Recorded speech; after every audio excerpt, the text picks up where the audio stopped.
As reported by Gawker, Andrew Adler, the owner and publisher of the Atlanta Jewish Times, a weekly newspaper serving Atlanta's Jewish community, devoted his January 13th, 2012 column to the thorny problem of U.S. and Israel diverging views on the threat posed by Iran. You know, one of the real reasons why you saw Adelson pour all that money into Newt Gingrich's campaign was because that Newt has been a proud warrior in the Islamophobia war that the right wing has been trying to gin up to drive us into another war, this time hopefully with Iran from their perspective. And this guy Adler, who seems to be of the same right-wing ilk, he said, basically, Israel has three options. Strike Hezbollah and Hamas, which is, I don't get it. Strike Iran,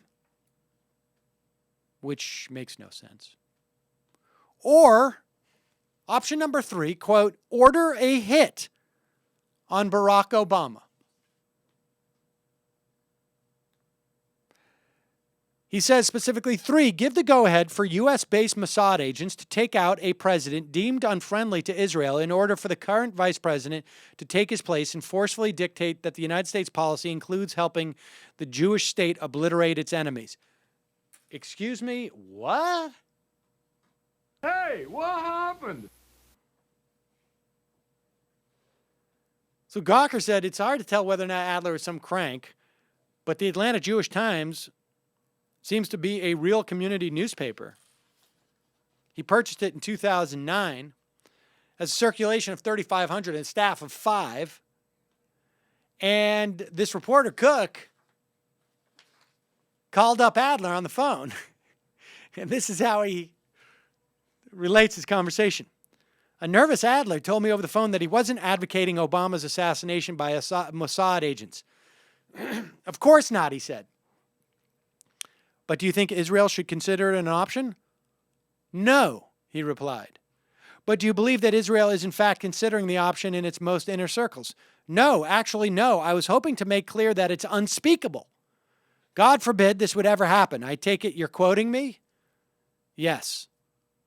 Oh boy, he responded. When I asked Adler why, if he didn't advocate assassination and didn't believe Israel was actually considering it, he wrote a column saying he believed it was an option that was on the table. He asked for a minute to compose himself and call me back. He did a few minutes later and said, quote, I wrote it to see what kind of reaction I was going to get from readers. Don't piss down my back and tell me it's raining. And what was the reaction? We've gotten a lot of calls and emails. And the update was that Adler told the JTA that he regrets the column and he plans to publish an apology, and that, according to ABC News, the Secret Service is looking into it because guess what? You cannot threaten or suggest that the President of the United States be assassinated without Secret Service checking into that. Just gives you a sense of just how off the rails the right wing has become in this country. And how corrosive, frankly, the Jewish right is in this country.